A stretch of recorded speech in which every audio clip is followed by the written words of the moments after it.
We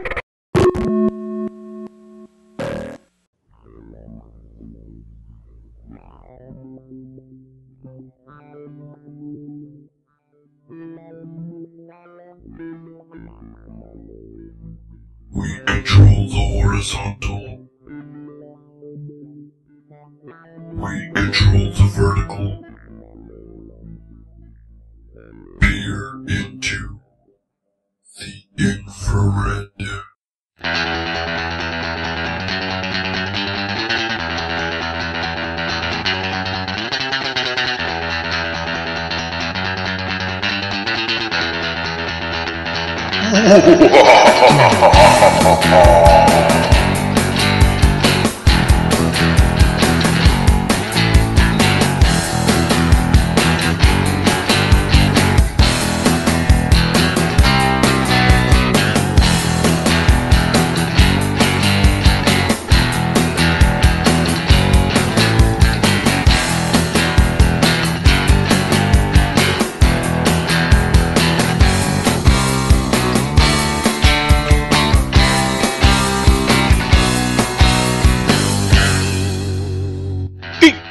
Nerds, gamers, and fans, this is Tales from the Infrared.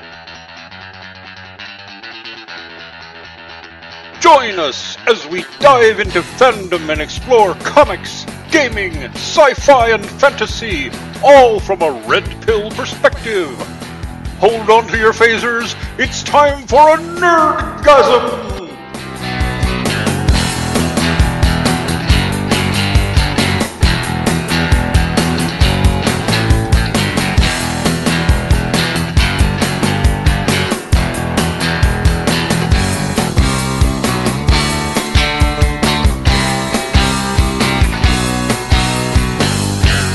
With your hosts, Dean Esme and Christian Chiasson. Hello everybody, welcome back to Tales from the Infrared. I am your host, Christian Chiasson, and joining me as always, the great panelist, Dean Esme. How's it going, Dean? Good morning, everybody, or good afternoon, or evening, or wherever you are. Good to see you. Jim Calvarn. How's it going, Jim? I'm doing great. I'm not wearing any pants. Me neither. And Rachel Edwards. How's it going, Rachel? Pretty good. I'm feeling fucking fantastic. I'm loaded with caffeine and ready to go. Yes. And of course, as always, running the back room is James Huff. How's it going, James? I feel great. Yeah. We have a great show lined up for you guys today. Who is going to take us through the topics? I think we rolled the D20s and Rachel rolled a 3. Hey, I went last time. Hey, I only rolled a 4, so... Okay. I'm not very... Okay, alright, let's go. Okay. In pictures. Video game entrepreneurs host an event in Toronto. The creators, Defense of the Ancients 2, DOTA 2, are working hard to create their brand and get their mission of creating competitive gaming tournaments going. There's one minor problem. Most of the big companies aren't willing to go for it. This is a great opportunity for the gaming community to get behind a smaller company and to show those larger companies that there are other ways of making money instead of fleecing the average gamer.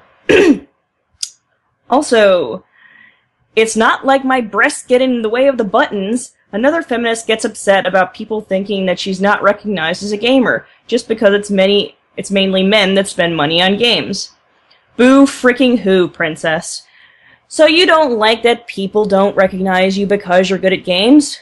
Maybe you aren't that good.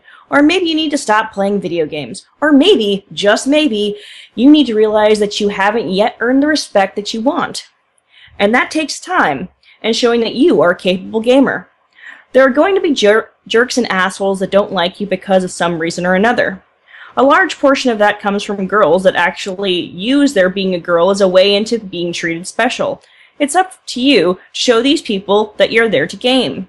The female superhero, and also, next topic, the female superhero fighting terrorists in Pakistan. A designer and cartoonist in Pakistan has created a female superhero who fights terrorists, traffickers, and gangsters in Karachi. I'm going to totally butcher this name. Shahan Zaidi, there we go. Shahan Zaidi also helped with the making of the award-winning Burqa Avenger, a television cartoon series for children. But his latest creation, called Bloody Nasreen, has drawn both praise and criticism, along with a lot of buzz on social media. I personally think that this is an amazing idea. This is someone trying to start something new and bring some attention to the issues that the families in Karachi face, and that sooner or later someone is going to take the next step in trying to end the violence into their own hands. Looking forward to seeing this particular graphic novel and perhaps a live-action movie later this year. And also, humans need not apply. Is the Matrix a possible reality? Is Skynet coming for our jobs? Watching this video, you will see that technology is actually outpacing the ability of human beings to be useful in society. Automation of jobs is creating more and more jobs that are going to be robots. While that is a good thing in making life easier on human beings, it also raises the question of what can be done to keep economies going when there are only robots doing everything. And there you go. We're going to talk about this? Discuss. All right, so which topic do you guys want to discuss first? Oh, there's so many things. Okay, so what was this about? What was the first story again? Okay. DOTA. Dota. Yeah, video game entrepreneurs host an event in Toronto. I'm sorry, I just didn't. Why is it always Toronto? God. Well, it's actually, believe it or not, I actually looked into this, and it is an esports organization based in Windsor, Ontario. They probably held it in Toronto, one, because they're a Canadian organization, and two, because Toronto is infinitely bigger and more central than Windsor is. So they're trying to teach the gaming community. Let me get this right. They're trying to teach the gaming community how not to be sexist with their games. No. They're trying to promote competitive esports, and their event was essentially broadcasting the Dota 2 International Championships. Oh, they rented totally out a missed the point of theater. that. Yeah, they rented out a theater, and they actually showed the live broadcast of the Dota 2 International Championships on the big screen. Well, I knew that shit was coming sooner or later. I mean, there's already people who are professional gamers, and there's already. So I'm sorry. What I'm missing the point. Then is it's just a news because it happened recently. Because I mean, this isn't the first time anything like that's happened before. Yeah, it happened recently. I think the International Championships was 2 weeks ago. About 2 weeks ago. Yeah. I think it's an inevitable development that people are going to get into competitive gaming and tournaments with prizes. There are actually professional gamers now. People don't know this. I had a bet with a friend of mine in the 1990s. I never really tried to collect, but I told him I predicted competitive video gaming would become a. There's been professional gamers for over a decade now. I was one of them. I'm retired now, but I did play Counter-Strike, both 1.6 and Source competitively. Didn't know that about you, Christian. But the thing is, though, competitive gaming has always been much, much bigger in places like South Korea. Like, if you go to South Korea and you say StarCraft, everybody around you knows exactly what that is. They probably go to StarCraft tournaments on the reg. Oh, yeah. Yeah, I was in South Korea. I was in South Korea on one of my deployments. My God. I mean, I used to play StarCraft regularly when I was stationed in Japan with a group of guys, and, it was pretty damn competitive. I knew a guy who could get, on the Terran side, a full fleet of battleships out within 5 minutes, I think it was. This is StarCraft. But the thing is, though, like, I saw the South Koreans. I saw South Koreans just annihilate this guy. No, they take it very, very seriously. There's a lot of money in the South Korean competitive esports league, especially surrounding games like StarCraft and StarCraft 2. RTS games, specifically StarCraft 2 now, they're fucking massive. But compared to the U.S. market, though, like when you compare it to the U.S. market or the North American esports scene, the North American esports scene is actually lacking. There are many developers out there who, sure, they'll throw in some caveat, some phrase or key phrase in their marketing that, oh, it's a competitive title, but really they're going for the casual. They're not really developing the game to be competitive. Games like Battlefield, back with Battlefield 2, that was a massively popular game in competition. Counter-Strike 1.6, that is still to this day the biggest and most requested FPS on the esports scene. And I still say 1.6 ruined the game. Well, that's another argument. I think one of the reasons, though, that it will take longer for this kind of competitive gaming to really catch on. I mean, I don't do it, but my son's getting into competitive gaming now, which I'm good with. I don't have a problem with it, but speed and lag time are a serious issue for anybody doing this in North America. One of the benefits they have in places like South Korea is they built their internet infrastructure much more recently than we did, and it's also a smaller country geographically. Getting them to get into the technical end of it, basically, if what's called your ping time is lower than people you're competing against, it screws up and fucks up the competition. And sometimes lag speed, you can actually use messing with internet lag to your advantage to cheat. But more often, basically, lag time irregularities will fuck up your ability to fight effectively against an opponent. But that's why the online leagues and online tournaments are sort of seen as the more casual in the esports scene. LAN tournaments is where it really is at. Like you will not see a team like Fnatic or SK Gaming joining an online tournament. It just doesn't happen. They go to LAN events for a that reason. makes sense because that's going to be an equalizer. Well, see, the thing of it is what you'll end up having is you'll have one central computer playing the hub, and basically routing everything to everybody else, so that nobody has the advantage in a LAN game. I used to see that a lot. The problem with the online is you may have the dedicated server, but with everybody else, distance will affect things. And if you've got a ping of, say, 80 versus somebody who has a ping of 120, sometimes that will help them. Sometimes that will actually help you. Yeah, it's interesting. I know that my son's a big player of League of Legends right now, which is currently the top online game in the world, apparently. But he says they're moving some of their servers to be central to the United States just to help equalize lag time issues, because right now they're all on the West Coast.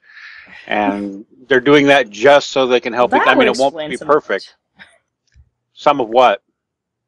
I used to lag like all hell, just like so terribly. But then again, my computer's probably on League of just Legends? shit.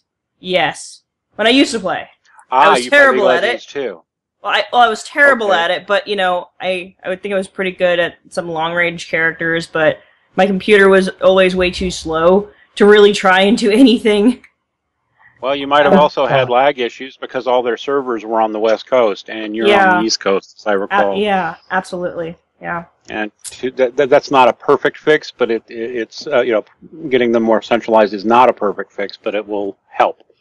And well, here's a bit of a shameless plug here. I just posted a link in the chat to a video that I did back in July of 2013 called Esports and Gender Politics, where I do actually go through in much more detail about why tournaments why big money tournaments are done in LAN and not online tournaments. I also go into some topics about the next topic that we'll talk about, which is female gamers and not feeling respected as female gamers.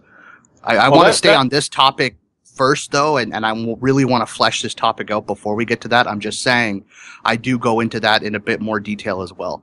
So if you guys want to check it out, it's linked in the chat. Excellent. I'll try and remember to link it in the show notes after we're done. I mean, that gets to a related topic that kind of blends these two anyway. Aren't there teams of chick gamers who get all kinds of competitive? They get all kind of attention in the competitive events, but they're not actually any good. They're just I've actually looked at them. And, you know, in the competitive events, they're the popular ones. They're the ones that everybody gets like a lot of funding. But if they're lucky, they finish 10th out of like 20. Actually, if they're lucky, like most of the time, they'll either they're in like the last maybe 3 places. So out of 20 teams, they'll be like 17th, 18th, 19th, 20th. Well, that's what I said. If they're lucky, it probably comes down to commitment because I gotta be honest. These teams, like, don't get me wrong. Like some of Frag Dolls, some of the individual players they have on the team are really good, but they don't work together. They don't. They absolutely do not work together. They're not cohesive as a team, and that's why they don't win matches. And I talk about that in that video as well. I talk about that in the video as well. I'm thinking about the last time. It doesn't matter how good you are individually. If you do not work cohesively with the rest of your team, you will fail. And Rachel, what was the point you were making about commitment? Well, I honestly don't think that a lot of these girls are. Well, I mean, you might get some individually who are committed, but there's probably maybe one chick who's like really committed, 1 or 2 that are really committed, and like then 3 of them who are sort of so about it. No, actually, if it's a 5-man team, you maybe have 1 chick. But see, what I've seen in playing MMOs, it's general. I've played with a group that they were committed. Period. They weren't the greatest. But they were committed to progressing in what. Do you think it was the teamwork issues, or like you were? The thing with it is it's the team was committed to progressing, and when we were committed to progressing, we progressed very well, even though we were doing things completely different from what all the board said you had to do, and you know, basically saying, okay, you have to do it this way, you have to do it this way, you have to do it this way, and we turned around and we put that on its ass, and showed them that it can be done in different ways. But we were always committed to progressing. And this was back in Burning Crusade of WoW. If you're committed to doing a great job and doing your best and always getting better, I don't care who the team is. I don't care if it is Frag Dolls. They can be good. If the team is only as good as the weakest link, and if one person isn't willing to put in the time and work hard, I mean, if you get pissed off at a player, I've seen this happen once or twice. You know, a healer gets pissed off at one of the DPS, doesn't heal them, and you know, it wipes the raid. Well, it might be the dynamics that are different between when women work together and when guys work together. It might be that. Well, if we're talking about all female teams versus all guy teams. Because, gotta be honest, aside from my work with the Honey Badgers, I have never been in a situation where I was working with all females, where everything went smoothly, and you really felt like that feeling that you get when you're working with a team, and you're like, you feel all together, and you're like, oh man, we're doing this shit, we're getting shit done, we're taking names, we're kicking ass, you know. Ugh. Never had that feeling when I was up with other women aside from with the Honey Badgers and stuff. Well, I mean, I think there are some gaming teams where they're just to be eye candy. Really, I do, and that probably ruins it for some people. But you know, maybe some of what you're saying there is true. Was it James who was telling us recently? I remember hearing something from somebody in the military who was talking about how he saw this weird psychology where when recruits came in, all the males were highly competitive with each other, and by the time they were done with training, that would be me. They were done with training. They were very cohesive and team player oriented, and units of females would come in and they were all like united as in the sisterhood or whatever, and by the time training was over, they fucking hated each other? That would be me who brought that up. And yes, that's a it's totally fucking true. It totally is true. And what happens is that at some point or another, somebody is going to bring up unneeded drama, and that's why I don't hang out with a lot of women. Because they'll come in out of nowhere and they'll bring in the unneeded drama, and then or they'll start shit with somebody for seemingly no apparent reason, and then it just fucking tears the team apart. And it's terrible. And I have not experienced that with the Honey Badgers, and that's why I think we're so close, because we have that sort of no drama tolerance policy. It's just mission first, right? Exactly. It's not. And in any other situation, if I go, it doesn't matter where I go, if there's a group of women, all it takes is just one chick, just one starting some shit, and then everything is just, oh god, it's terrible. But I mean, if there's one thing that I did notice, though, in esports, especially when it's concerning all-female teams like the Frag Dolls, even though they do so horribly because they do not work cohesively as a team, and like I said, they do have individual players who would, in a one-on-one, destroy male gamers of their level. They do. But they don't work cohesively as a team. But even though they don't, and they don't win matches, they get more media attention from the gaming media than top-tier teams who actually win tournaments. They come in second, they come in first place. Those teams don't get nearly as much media attention as all-female teams that come in last. Well, I think it's I hate to say it, I think it's the unicorn theory. The female teams are so much rarer, so they get the media attention. It's like a novelty. Yeah, they're the novelty. So even if they do come in last, they're given all this attention, even though and I'm gonna piss somebody off when I say this. They're worthless. Well, I'd rather see one good gamer chick with like a whole team of guys, like just like the one awesome gamer chick who's just as good as everybody else, than seeing an entire team of girls who can't fucking work together.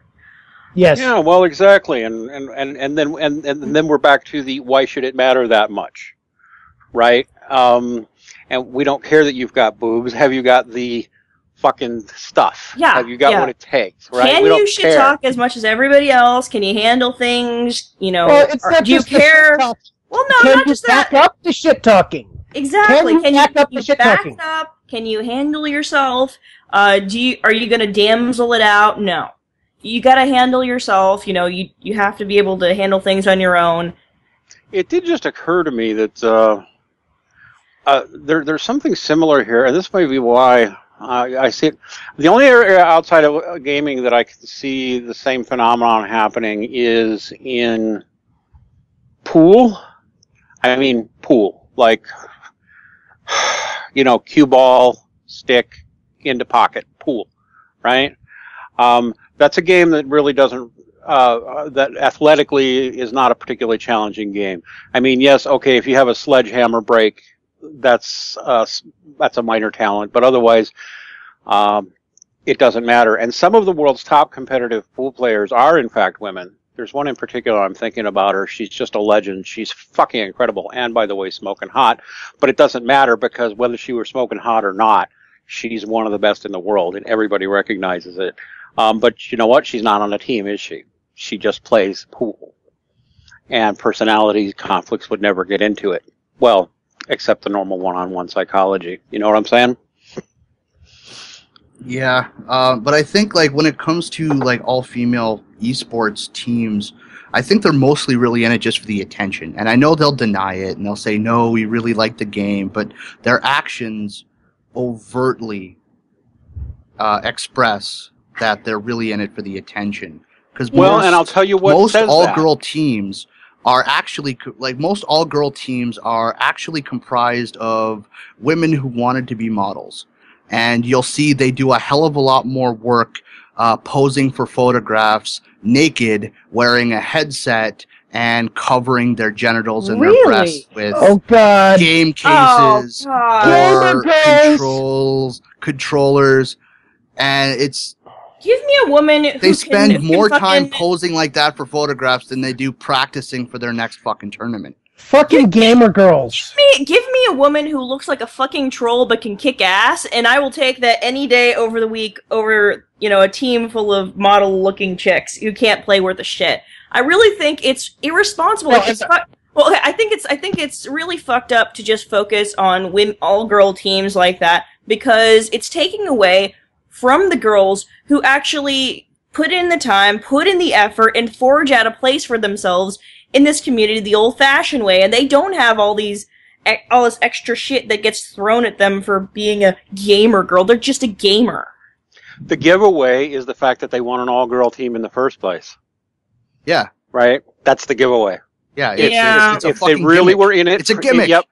If they really just wanted to be hot fucking players, not hot, good It's players, a selling point. they wouldn't give a fuck. They really wouldn't give a fuck. You'd let in anybody. Yes, who's good? All right, I want to be on just the a gimmick. best team. I want to be on the best team. How can I find the best team? That's how that would be working. But, well, whatever. Well, I'm going to sit there and say something. As a partner or as a group, yeah, I'll take the troll who can fucking annihilate 5 guys with headshots in a heartbeat over the really hot chick, over 10 hot chicks any day. But, this is gonna sound sexist.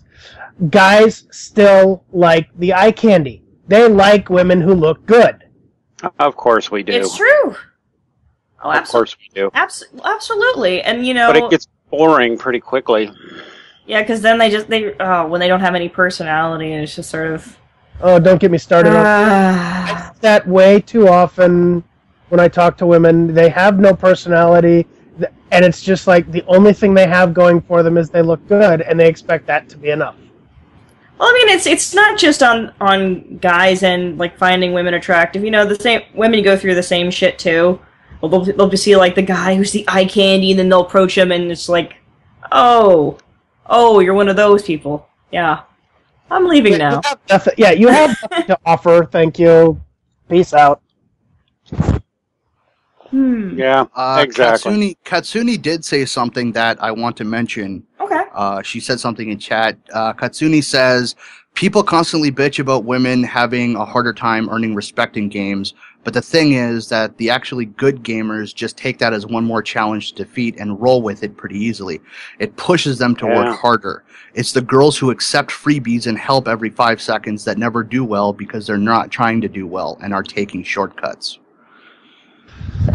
You can't take shortcuts. I mean, I've said it before. I've played Mass Effect multiplayer for thousands of hours, and when I Great first fucking started, co-op experience, by the way. oh yeah, it's awesome. Even though it is EA, I put in thousands of hours. I now on a regular basis top the scoreboards with just about everybody on just about every character that I play. The problem with it is I spent the time. I put in the work. If you don't do that... I wonder if this says... I wonder if this says something... I know this is getting off topic a little bit. I wonder if this says something about how we raise our girls in modern culture. Because, it's a stereotype, right? But the chick who's not all that hot tends to develop more personality. And that's because pretty girls tend to get things handed to them a lot. I actually wonder if... It's not just that, though. It's not necessarily the girl who isn't hot. It's just, she just has to not think she's hot. Well, yeah. So every now and then you get a unicorn who is hot, or who becomes hot over time, and still has the personality of a girl with, less of that appearance. Yeah, let's put it this way. Adversity builds character.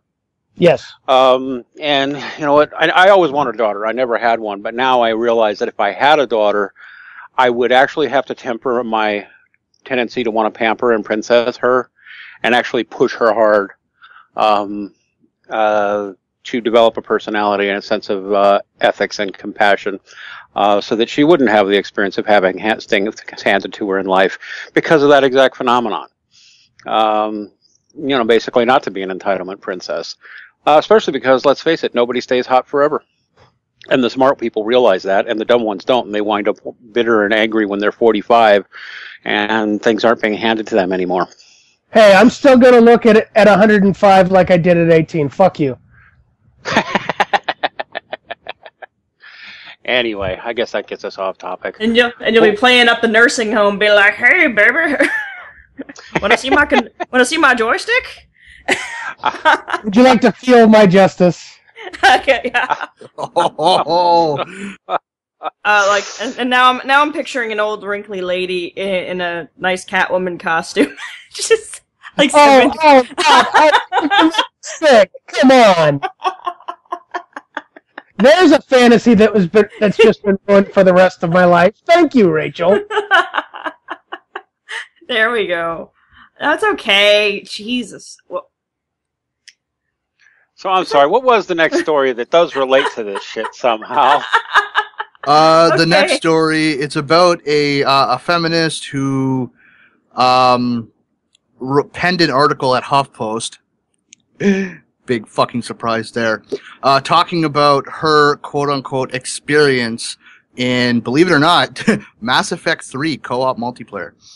Apparently, she had a girly-sounding name, and she wasn't using voice chat, and so the guys, the three guys that were playing with her, were discussing amongst themselves whether or not she was actually female.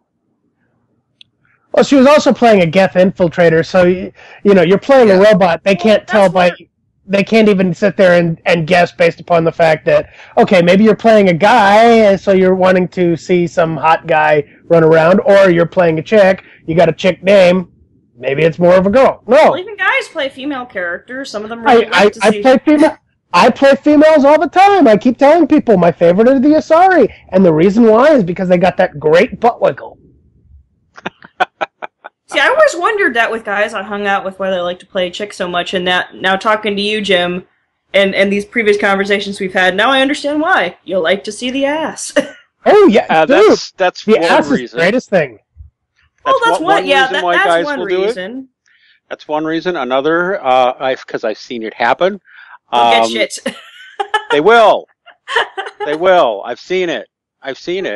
And I think some just are seeking, I mean, let's face it, in a lot of ways, we actually do live in a culture that reveres the feminine, and there's guys who want to feel that. Yeah, like when I play WoW, I always play a Draenei female discipline priest, and there's a reason for that. Great ass, but also they have those horns. You could grab them like handlebars. Oh yeah. I've got my warrior is a female Draenei, and she's got those horns that go out and upward, and yeah, those are handlebars right there. Wow, you guys. Oh, damn it, you guys. Now that we've taken this in a completely, objectifying direction. Okay, wait. Back to the bitch playing Mass Effect. Back to the bitch playing Mass Effect. Well, see, my problem with it is she sits there and she's upset because other girls get harassed. And I've seen it numerous times. It's always the girls who are like, hey, I'm a girl, blah, blah, blah. They're at the bottom of the scoreboard. And I just get sick of those women, those girls, those gamers. Oh my gosh, you guys, you're so mean. Yeah, and my answer is get out. I don't even go tits or get the fuck out. It's get out. Pick this bitch. Because, you know what? I've never been one for carrying people. I've always gotten upset every time I've had even when my guy friends sit there, because in Mass Effect you can sit there and restart a character class and start off at level 1 again and level your shit back up. I got a buddy who does this every once in a while. We'll run Platinum, which is really fucking pain in the ass. I mean, you need to really get through Platinum, you need some really great players in order to carry a single level 1 through. It's girl on the internet syndrome. It's a term that we like to call girl on the internet syndrome, and we may have discussed this before, but in case you don't know, it is the effect of where a girl realizes that she can get attention by letting everybody know that she is a female instead of taking that sort of this neutral standpoint. Here's the thing. Upon going on the internet or any situation where you're online, whether it's a gaming situation or whether you're on a forum, whatever, you're assumed to be gender neutral unless you specify otherwise. And when you say that you're a female, you get a whole bunch of things tossed at you or special treatment that otherwise wouldn't happen. And then positive and negative, maybe. Yeah, positive and negative, and oftentimes the girl will damsel or do things to get attention or fish for compliments, all that shit. That's girl on the internet syndrome, where she is just being an insufferable attention whore as a result from realizing that a lot of things will be given to her if she reveals that she's a female. Well, see, part of my problem with any of those girls is, yes, they do fish for compliments. If they want the compliments, fine. But that's why the tits or get the fuck out comes out. Exactly. You want the and they don't understand that. Give us what we want. If you want to sit there and say, hey, I'm a girl, fuck it. We want to see tits. You want compliments? Well, it's not even about it's not even about receiving the tits. It's basically saying, well, you decided that you wanted all those special privileges back, so here's the trade-off. The thing about it is even once you do that, you still lose. So it's that's the thing is it just shows that you're stupid enough to put your tits up on the internet. Yeah, well, I was going to say, as soon as they do that, it shows us that they're not worth respecting. They're not a female worth respecting. Exactly. So it gets to that nice, wonderful point where it's just the height of the stupidity and everything. It's like, oh, it's just come to a head. This is fantastic. Now we know we can never respect you ever again. We're kind of starting to get a little off topic here, so I'm just going to veer the conversation back to the article. Now, in the article, despite the guys that she was playing with discussing if she was really a girl or not, she does say that she eventually did use her microphone to communicate using voice. So she told them, "Yes, I'm a chick," and after that, according to the article, after that, everything went smoothly. They completed they completed all the waves. Everybody got evac'd. So what's the fucking problem? The problem is how a lot of these girls, and I think that's I can see the cognitive dissonance. We can all see the cognitive dissonance. Generally, if you're a girl, and I've had girls come in and they've been like, yeah, I'm a girl, and then they turn around and they come close to, if they don't top the scoreboard, they come close, they give me a run for my money. And I'm like, okay, I can respect this chick. But no, what I'm getting at is, what's the problem? Like, why did she pen this article? The problem is she's getting upset for the girls who sit there and they do the girl on the internet syndrome. They pull the, I'm a girl. Yeah, okay? Yeah. Oh my gosh, guys, I'm a girl gamer instead of I'm just a gamer. And so she's not complaining because before she used mic, these guys were discussing amongst themselves whether or not she was actually a female. That wasn't her problem. Well, nope. I think it's the fact that she was like, oh my gosh, they didn't take my word for it. Oh my gosh. I think it's more a case of the fact that they were wondering whether or not she was a girl instead of her being a gamer. And then also the whole, she goes in to buy a video game and the store clerk goes up to her boyfriend instead of her. It's like, okay, if 80% of the time you see guys in there buying video games of a certain sort, like, say, you see 10, 20, 50 guys buy Mortal Kombat, you're going to generalize so that the one girl who comes up and buys a Mortal Kombat game, you're going to think automatically, okay, is this for your boyfriend? That's right. To be honest, that's and you would think that a self-possessed quote unquote strong woman would be like, chuckle at that and say, yo. And that would be the end of it, right? Yo, hey, no, it's me. And who cares, right? I mean, I'm trying to think of a male equivalent, but, and I have seen this, but, it's like, oh, you're interested in, oh yeah, okay. I used to, this was a long time ago, and you can laugh if you want. I used to like knitting. I decided one day I wanted to learn how to knit, and I knit. And if I would go into a store that sells knitting supplies, people would assume I was lost. Yeah, I'm hearing crickets as far as the laughter on that, Dean. Well, okay, good. Some people will laugh at that. But anyway, I just thought it was interesting. That's not something that I get into. Well, see, same thing, right? I actually got curious about crocheting for a little while, too, and then I lost interest in it. But people either chuckle at it or, they would just assume I wasn't serious. And did I get mad and pout? I'm like, no, I get it. Most guys don't do this. Yeah. Well, and sometimes I would laugh, but I certainly wouldn't get angry. And I certainly wouldn't pen an angry screed to let the entire world know, hey, you motherfuckers, just because I have a penis doesn't mean I don't like needlepoint. Yeah, I mean... What the fuck? I love to cook. I mean, me too. Up until a few years ago, most people would sit there and say, you can cook?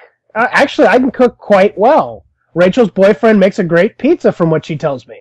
Well, he makes a lot of good. He's done roasts and things like that. He bakes bread. He's very good.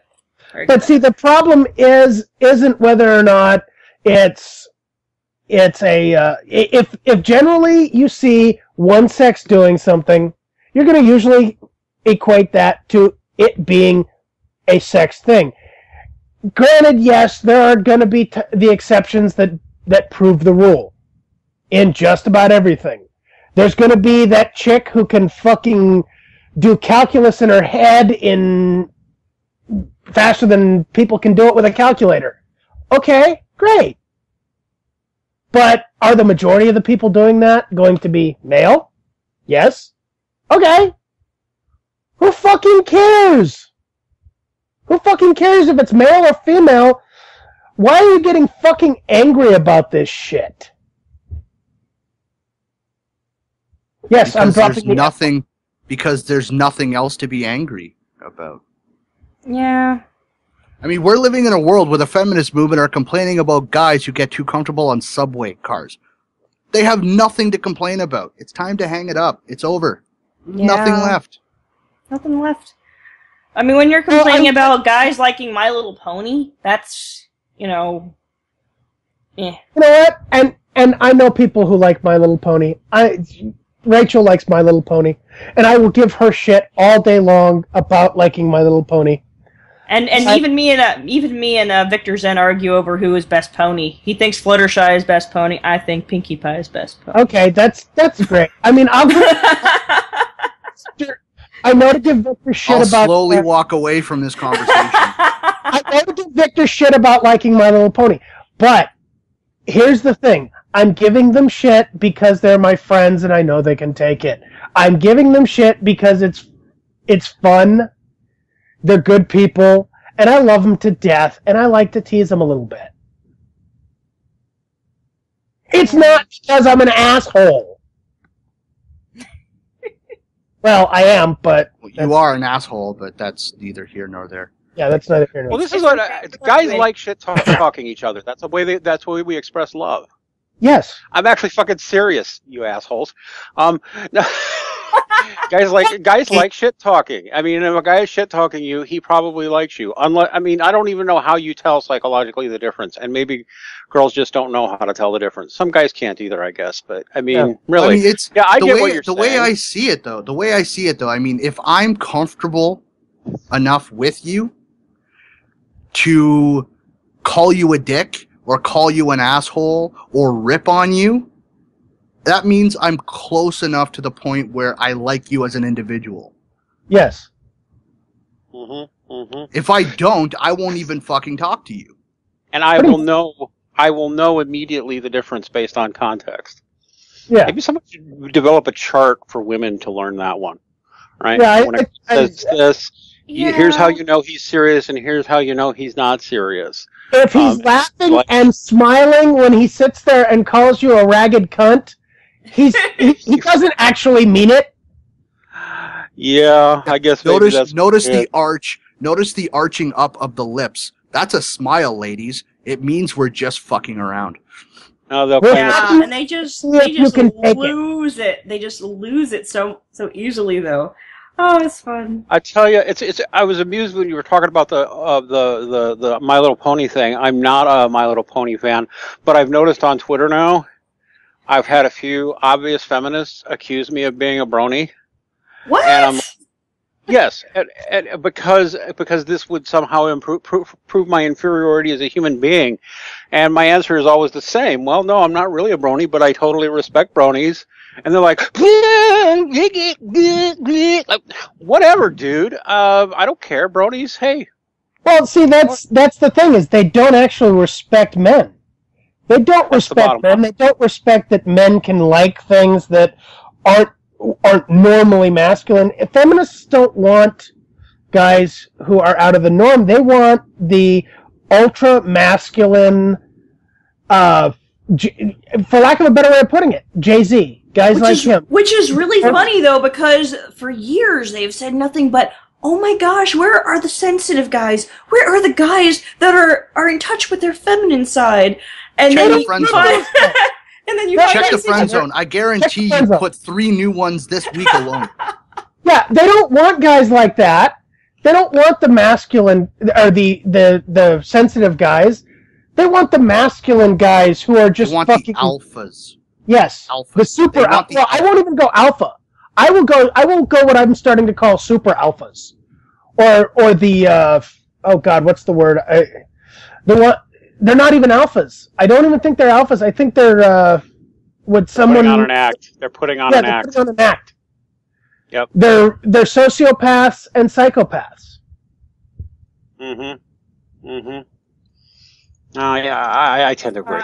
It's just like what you guys were saying before, that you know, the attractive people tend to, you know, they don't have to develop a personality for people to immediately catch on with them and get on with them, whereas people who feel that they aren't as attractive tend to develop personalities. So, I have a friendish.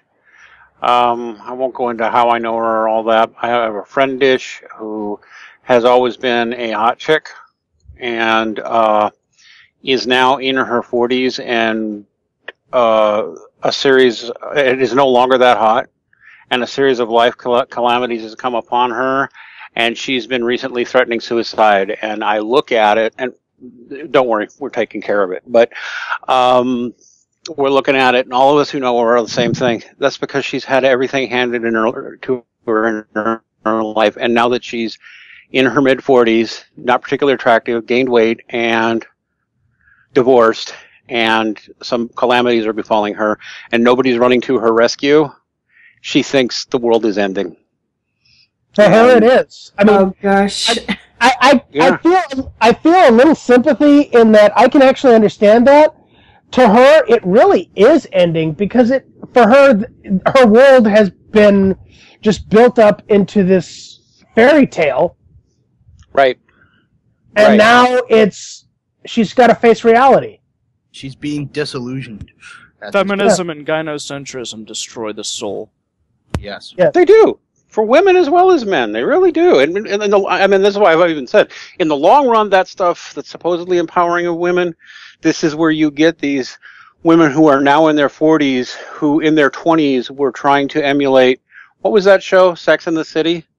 And they wanted to live like that. And they did live like that, and they treated men as disposable commodities. And now they're in their 40s, pushing 50, and they're bitter and lonely and angry at the world. And I think I just described half the current feminists out there. And now nobody cares. Yeah. And now nobody cares. And because they've been taught all their life that it's never their fault, well, it's the world to blame for their condition. So, of course, it's got to be the patriarchy or conspiracy or all this other shit. Mm-hmm. It's never anything that they did. It's everything but. But, yeah, we got other topics. I don't know. I still want to riff on this one a little bit more because... Oh, okay. I mean, seriously, I want people to understand that, you know what? Put the work in. Show that you have merit in the game, that you have a place. I mean, even if you're not that good, start asking questions on how to get better. Yeah. People, if you ask questions, I don't give a fuck if you're female, male, gay, straight, or a fucking blue alien. Yeah. Although if you're an Asari, I will give you a few extra props. I just got to put that out there right now. But I don't care what you are. If you start asking me questions on how you can get better, how I got so good, and how you can get really good, what works, what doesn't, I'll spend time. I'll happily sit there and say, hey, look, this is what I found. This is what works. Here's what works best on this. Here's what works best on this. I don't have a problem with that. The minute you start saying, oh, well, you know, why aren't you guys doing more for me? My answer is go. Get out. This is not a one-player thing. This is a multiplayer thing. You work together as a team. Yeah, I mean, in the last 2 or so years, I've sort of freelanced myself out as a coach, and I've helped a couple of people who wanted to be, more competitive, including one woman who was dating a friend of mine for a while. And I took her in and I explained to her, listen, this is not going to be easy and it's going to take work. Okay, I showed her a few techniques about improving her aim, improving her twitch reflexes, improving her muscle memory. I showed her various nade spots in various Counter-Strike maps because Counter-Strike was the game she wanted to play competitively. Okay. But she didn't stick around. Well, you just pointed something out to me about professional gamers, by the way. Do you know what the number one occupation of most professional golfers is? What? Teaching other people how to golf. Yeah. That's the number one occupation for professional golfers. That's how most of them make their money. The ones who win the big tournaments are like 1/10% of professional golfers. Most other professional golfers play in much smaller leagues because they're not as good as the top 1%, but they still want to be professional golfers. So what do they spend most of their time doing? Coaching other people, teaching other people by the hour how to get better. I think that the reason why they do that is because they love it. They love what they're doing. They love that too. Yeah, and they love golf. Yeah. But they know I am never going to be even even 10% as good as Tiger Woods. I'm not going to be, but I'm a pro and I can show you how to be better. Anyway, blah blah blah. That's totally off topic. So I don't know. I guess we are all agreed we don't have much sympathy for this chick who's whining. I think you just really have to love whatever game it is you're playing, or you just have to love what you're doing. I mean, whether or not you're good, and that's the thing. That's really hard to do sometimes, because sometimes you might realize, wow, I really do suck at this, and I don't know if there's anything I really can do to get better. So the only thing that you can do is just be contented in what it is that you're doing, even if you suck. I disagree. I highly disagree with that. Especially in the professional gaming. Not in professional. Anybody gaming. can be fucking great as long as they're willing to put in the time. And I'll tell you what it takes to get to the level where I was at. I was competing on the world stage at the World Cyber Games. You know what I did to get there? I'm not talking about competitive, though. I'm talking about... I don't want to know the dicks you sucked, Christian. No, I put in 12 to 16 hours each day, every day of practice, deathmatch, gun game, running strats for over 8 months. Okay, wait a minute. For 8 months, I did that every day for 8 months. Let me add something. Will never be like that, though. Some people will absolutely, positively, never have the talent to do certain things. But sometimes... I disagree. I completely disagree because it takes work.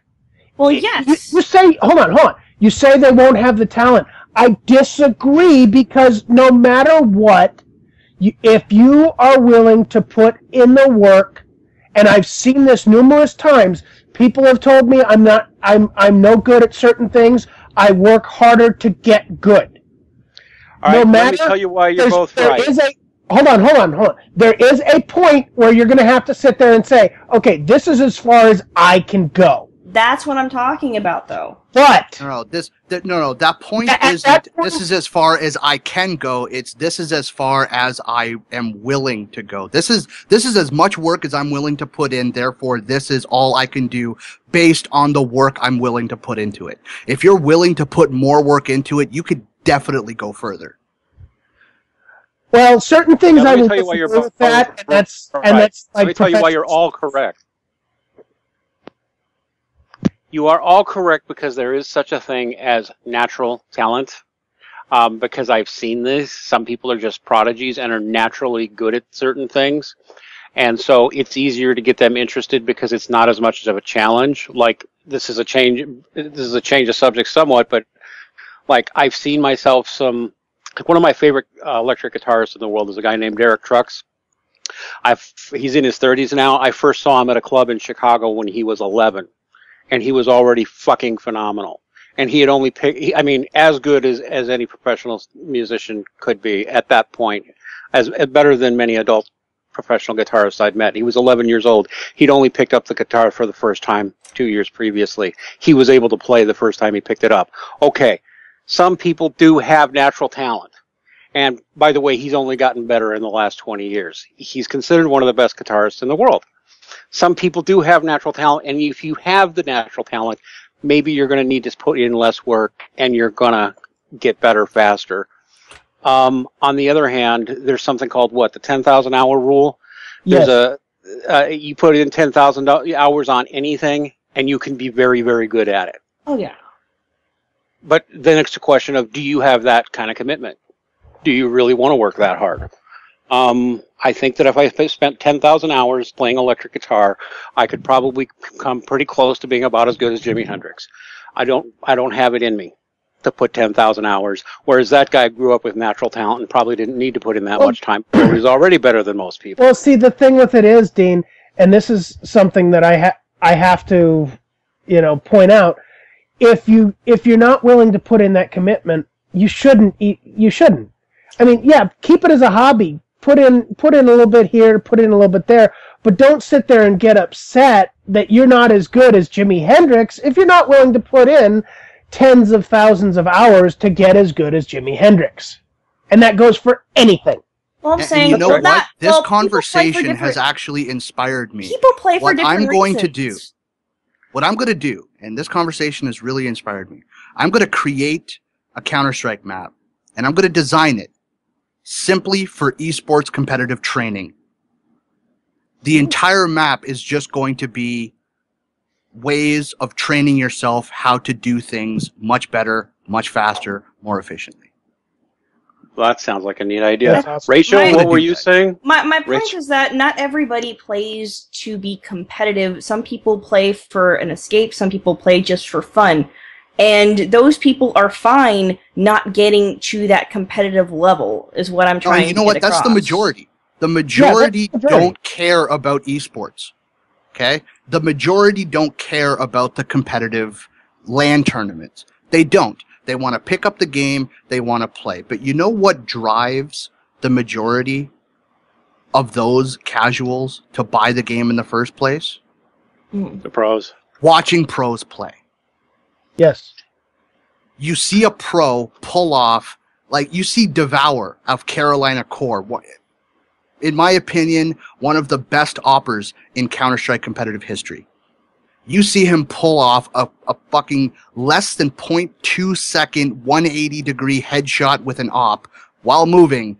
That inspires you to pick up the game. Oh my God. That is. I've seen similar stuff. I've played against guys who do similar stuff. And yes, those, when I got into paintball, I first started getting shot up real bad. I wanted to get good enough so that I could at least hold my own. I can hold my own now. Yeah. The last But game I think still get killed. I tried to actively just, constantly try to build myself up to do was Dance Dance Revolution. So there would be insanely difficult songs, or you just had to memorize everything, and you had to act on muscle memory, and it was just fucking crazy. In fact, I'd probably still be playing if my pad hadn't busted. Probably need to get a replacement for that. But yeah, competition drives interest, which drives industry, which drives innovation. Where would hockey be without the NHL? Where would baseball be without MLB? Where would football be without the NFL? Do you think college football would be as fucking big as it is today without the NFL? Do you think high school football would be as big as it is, mostly in the southern states, without the NFL? No. No. None of it would. So even though the majority of those who play football will never make it to the NFL, and although most of them might not even have an interest in making it as far as the NFL, they're still interested in playing it in high school and in college because of the NFL. Yes. Yep. Although that gets to the issue of online gaming now, doesn't it? Because you do wind up with this power disparity. Like, I used to be real big on playing Halo 3 online. And I got tired of it because my skill level maxed out, probably because of my age, right? Your I've always had good hand-eye coordination, and I'm better than most guys my age, but let's face it, I'm in my 40s. And guys in their 20s would routinely smoke me, and at some point I just stopped playing because I got good enough that I was regularly getting into matches with players that were much, much better at me than me, and I got tired of just getting killed all the time. I'm like, I wish I could get like an over 40 league going. Well, you know what? You can. Yeah. You absolutely can. You could start a Tumblr, start a Facebook page, generate interest, get a whole bunch of people who are over 40 who are interested in playing Halo 3, and just set up custom matches. Not going through Bungie's or Microsoft's matchmaking services. Set up a private lobby and set up a custom match, and you can design that's your a pretty own good matches. idea. I don't see that happening for me on Halo in particular, especially because I don't even know if anybody's playing that online anymore. But I can see that now that the gaming industry has matured. They ought to start doing age range leagues, because there is no escaping the fact that as you age, your hand-eye coordination is not as good. It just isn't. You're not as fast. There's no getting around it. Just like in any sport, your hand-eye coordination goes down. And, even a very talented 70-year-old man probably can't beat me. Because I got, maybe he's an amazing 70-year-old, but you know what I'm saying. Age ranges, just like they do in golf, like they do in tennis, just like they do even in boxing.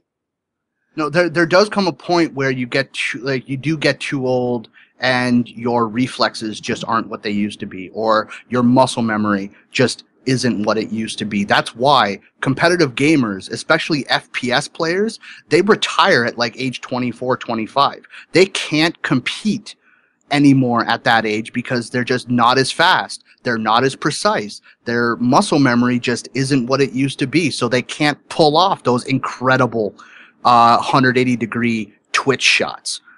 They can't do it. I can't do it anymore. I hate it, but you know what? I accept it. But if you want to know who's really designing the game, look at how the game is marketed. If it's marketed as a competitive title like Counter-Strike is, guess who's being consulted? Guess who Valve is consulting about design decisions? The guys who have been doing this. But a game like Call of Duty, which is casual, Infinity Ward is consulting. Well, okay, bad example because they're developing that game simply to nickel and dime the customer. But still, with casual games, the developer is consulting the casuals because they are the people who's going to buy the game. The pros aren't interested in casual games. The pros are interested in competitive games. And so competitive developers who make competitive games are consulting the pros. Okay. Where does this have to be balanced? Is this weapon too overpowered? Does it need to be buffed? What about this map? Are there enough nade spots? Is there enough tactical gameplay? And they consult the pros on it. So anyway, we've certainly gotten far afield from the chick who's whining because guys wanted to know if she was really a chick or not. We did. Well, maybe we should. We combined the two topics. We kind of combined the two topics a little bit.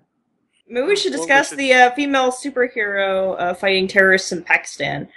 Yeah, I actually no. Well, this one is this is Bloody Nasreen. What? But I actually did watch an episode of Burqa Avenger, and that was actually pretty awesome. Oh, okay. It was different. It had an interesting soundtrack, which is probably better than the show. But yeah.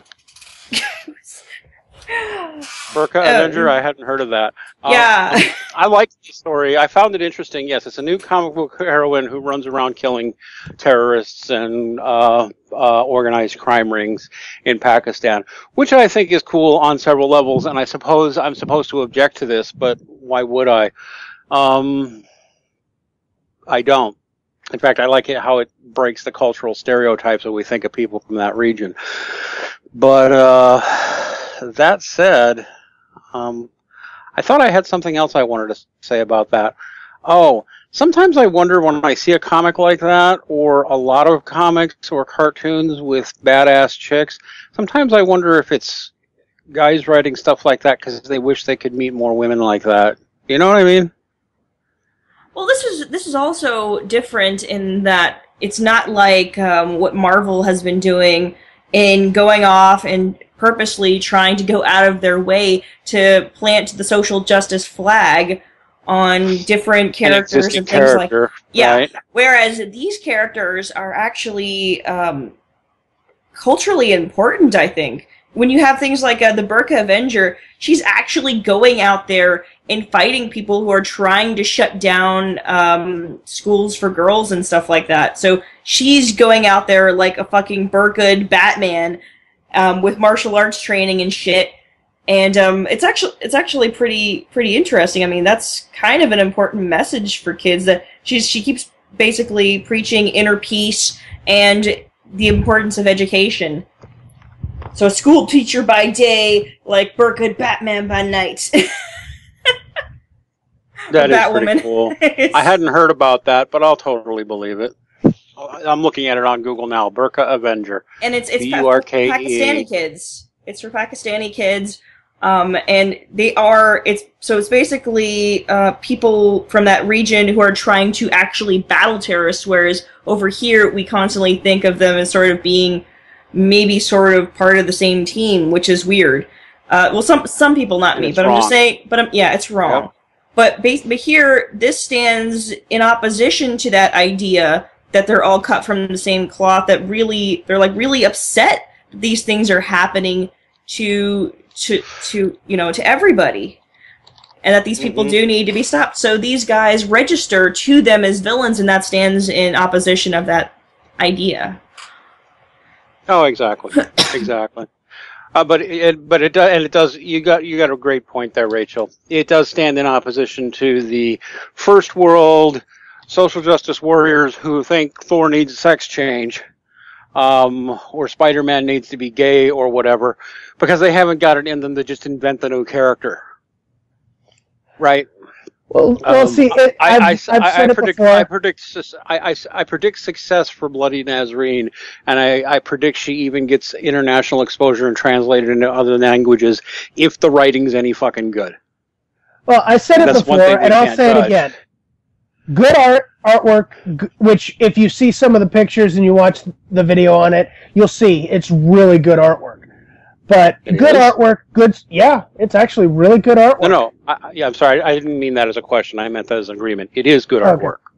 Yeah, good artwork stories sell. Okay? Yep. From what I've seen so far, this actually looks really good. It's something I'm looking forward to. The only question for it is going to be, does the writing match the art? Yeah, if the writing matches the art, I'm in. I will if he does a Kickstarter, I will help fund it. I don't have a problem with that. Yeah, we're going to get old school timey stuff because I remember the whole image press fiasco back in the 90s. Yeah, but see, that was great artwork and lousy stories. That's my point. And for anybody who gives a shit about this weird bit of comic book trivia, there was this move in the 90s for comic book creators to move away from Marvel and DC because they wanted full creative control. And they kept doing stuff with their artwork that was very popular because it was cool and neat to look at. And they kept getting reined in by the publishers who said, you can't do that to Spider-Man. You can't do that. Stop doing that. Stop doing that. Stop doing that. And finally, a bunch of these artists just says, fine, fuck you all, and left and created something called Image Press. And Image Press had some of the most spectacular, wonderful artwork in the world, and they didn't really bother to bring any decent writers with them. And so after about a year, I think what came out of that was it was Spawn, maybe. Spawn, my father was Hellboy. a big fan of Savage Dragon. Hellboy was not, I don't think that was Image. But if you notice, a large portion of the Image titles that started off have now broken off, and a good portion of them rejoined with DC. Yeah, I know, because they figured out they needed some fucking writing talent. That was my point. They had no writing talent. So Bloody Nazarene, I'm going to be very curious. Does it last, or is she a one-hit wonder? The reason, if she doesn't last, it won't be because she's a girl. I'm saying it right now. It won't be because she's a girl. It'll be because the stories aren't compelling enough. You know that some feminists are going to sit there and say, it's because she was female. No, it's because it's lousy fucking writing. If that's the case. Bloody Nazarene may have kick-ass writing. We don't know yet, do we? I'm hoping. I'm actually kind of hoping, because the minute that you see Bloody Nazarene make a big splash as a fully fleshed out character with great writing, great artwork, you're going to have people jumping on the bandwagon and saying, oh, you need to change her. You need to change her. She needs to be less violent. She needs to be... No! You don't need to change the character, especially when this is how it got to be that popular and that impressive. You don't need to change a character if that's what got the... There's an old saying. You don't change what got you to the dance. You do have to evolve a little bit, yeah. I don't know. I just hope that Bloody Nazarene comes to English so we can read it and evaluate it. Yeah. Because she may be all just cool artwork. Mm. And if that's the case, oh well, too bad. But if the writing matches the art, then it's going to be a comic I look for. Oh yeah. The art really is fantastic. I really like her look. So we'll see what we see. Well, apparently they're going to make a movie, so we're definitely going to get an animated film. Well, whether it's an animated film, I thought it said live action. Well, then I guess we'll see it. I thought it was animated. I don't know. I don't know enough. Maybe we'll have to get back to it the next episode. What was the next story, anyway? Humans need not apply. Yeah, that one's it's going to be involved. Oh yeah, it's a 15-minute. Yeah, I watched the whole thing. It was actually very good. I could probably summarize. Go on. No, I said go ahead. Oh, okay. Basically, what it's talking about is how the automation of specific jobs that are the most easily automated are going to start being seen in our lifetime, especially things like the transportation industry and, what was it? It was transportation industry, and there was another one. Oh, gosh. Factory floors, warehouses. Well, yeah. It's going to be even white-collar jobs. Yeah, even white-collar jobs, like things like the muddled mess of file searching for lawyers and doctors. Yes, diagnostic work, things like that. All of them are just going to become more visibly seen as things that are going to be attributed to machines in the future, and even things like creative work.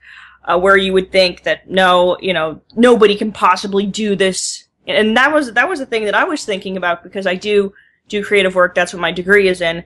So, I was thinking to myself, no, nobody can do my work. And then I'm going in and I'm listening, and they played in the background, they were playing music that was composed by a computer that was indistinguishable from that of a human. And it was just, holy shit. And if you were watching that video closely, they were also showing a software computer which looks at somebody's photograph and then makes a drawing of them in various styles. Yeah. As you ask it to. Do you want this in a cartoony style? Do you want this in a real hyper-realistic style? And there's software that can do that shit now. We're talking about computers that can learn now. So what it does is they write a program, and it teaches you it teaches the robot how, or makes it open to being able to learn from experience. So you can show it a skill, and it can learn how to do that, and not just learn how to do that, continue to learn how to perfect that skill and do a variety of skills.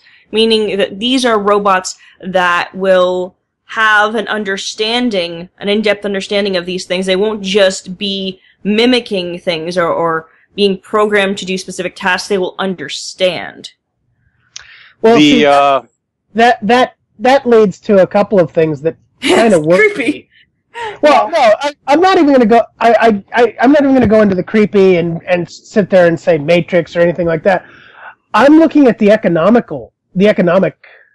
impact, because our economy is based upon labor, the labor of human beings, and well, more specifically, a lot of men are in the labor industry.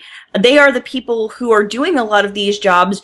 And I remember watching that TED Talk where they were talking about the rise of women and how they were able to rise to those high positions. It was more that there was a shift from that manual labor to office work, and how women continued to excel in that office work, whereas men often still keep those labor positions, those manual labor positions, and consistently have since from the very beginning.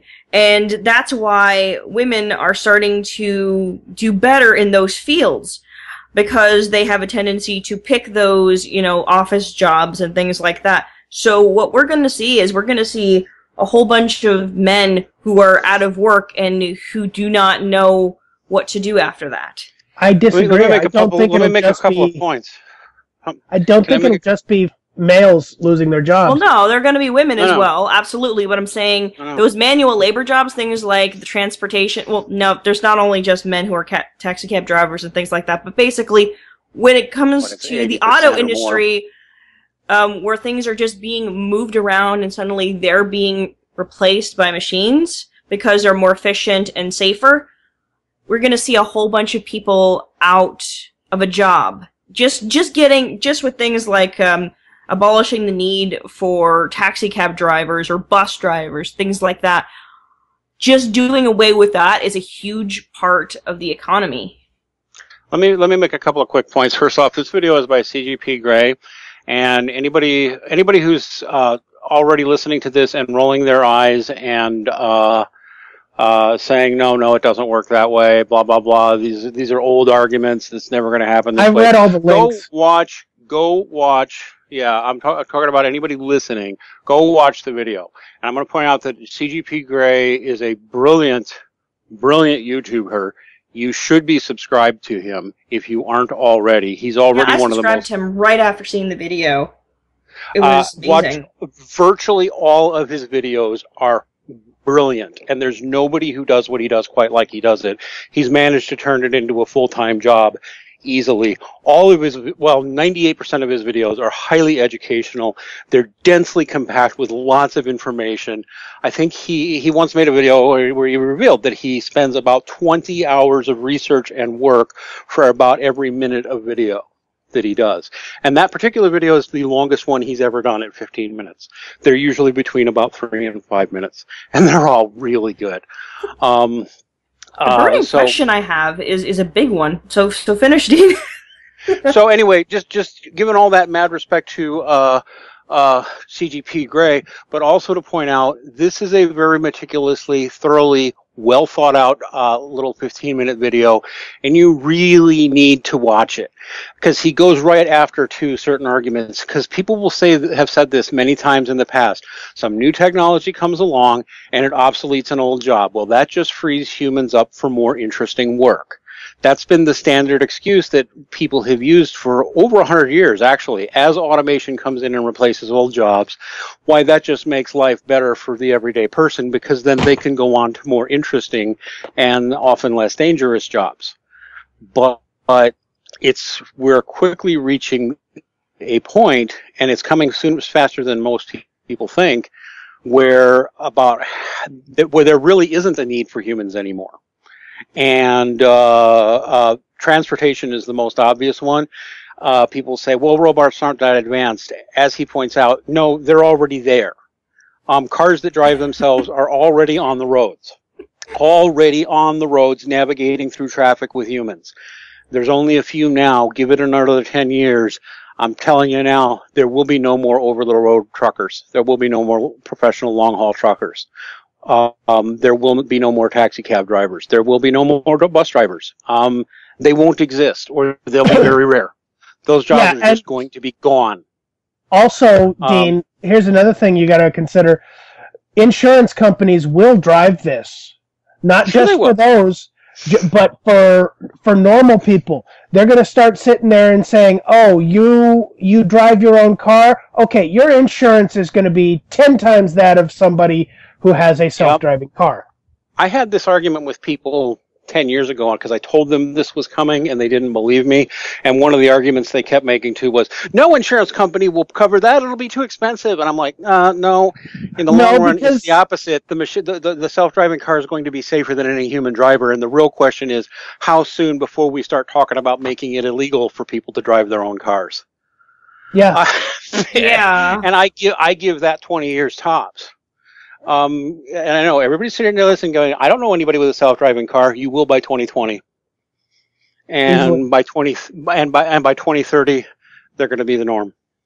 My mom always used to say, whenever she see these futuristic movies, she's like, Rachel, I'm never going to live to see flying cars. There is a flying car. There's a flying car right now. It's kind of like it's a hybrid between a car and an airplane. But it exists. It exists right now. There's been flying cars around. Yes, there have been flying cars around for 30 years, actually, and they still exist right now. There's only one reason they're not popular. It's because you have to be a really... Yes, human beings. You have to be a really good pilot. All the skills needed to be a pilot are very specialized skills. When the computers are driving the cars... Watch for the flying cars to become more popular within another decade or two of that, because the computers will be able to do it safer than any humans can. By the way, airline pilots, your jobs are going away. And airline pilots, your job's going away. Fighter pilots, your jobs are going away. Any kind of driver of anything, your job is going to be reduced to like 0.1% of the people currently working in it. There'll be specialty jobs. That use a human, but that'll be it. Just like with horses, yes, there are still working horses. There are a few police departments here and there that find horses useful. There's not a lot of jobs left for horses, and humans are going the same way. They really are, and it's going to be within our lifetimes. And as he made the point, IBM's Watson made all its fame because it beat 3 Jeopardy champions. But that was just a toy. Its real job is to replace a human doctor. By being better able to diagnose things and better able to prescribe things than any human doctor can. Because and the thing with it is, and he even points it out in the YouTube video, it doesn't have to be better than a human. It just has to not fuck up as often. That's right. It doesn't have to be as fast as it doesn't have to be as fast as a human. Well, here's the thing that I'm wondering about, and this is the thought that came to me. If suddenly a lot of people are obsolete, what does that mean for the future of jobs will people still be working? I mean, there will be some, but you're going to have a whole population of people that are unemployable. What happens to them? Does the population drop? I mean, it would have to. It would have to, because the question then becomes, if the machines are doing all the manufacturing, and if the machines are handling all the transportation, and if the machines start taking over more, as machines start and take more and more, or take over more and more of our industries, how are you going to pay for your food? Yeah, how do people make money? How are you going to pay for the shit the machines are manufacturing? Mm-hmm. You're not working. Here's the machine took your fucking job. But here's the problem with that, though, because there's still going to be other countries who cannot afford these things, and they're going to be doing things the old-fashioned way. And you almost wonder if maybe people who want to reject that technology are going to suddenly move to those places. Well, I just think the people who reject the technology are going to move to those places.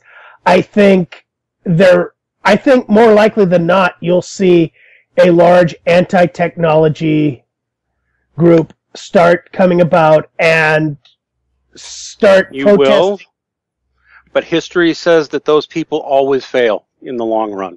Yeah, I mean, absolutely. maybe they won't, but those efforts always have failed because of the power of economics. They've always failed because ultimately cheaper wins. And again, people, anybody who's listening is not believing it. We're talking about stuff that's available now. And that's only going to get better and cheaper in time. We're also talking about things that have already happened multiple times. Yeah, exactly. That's right.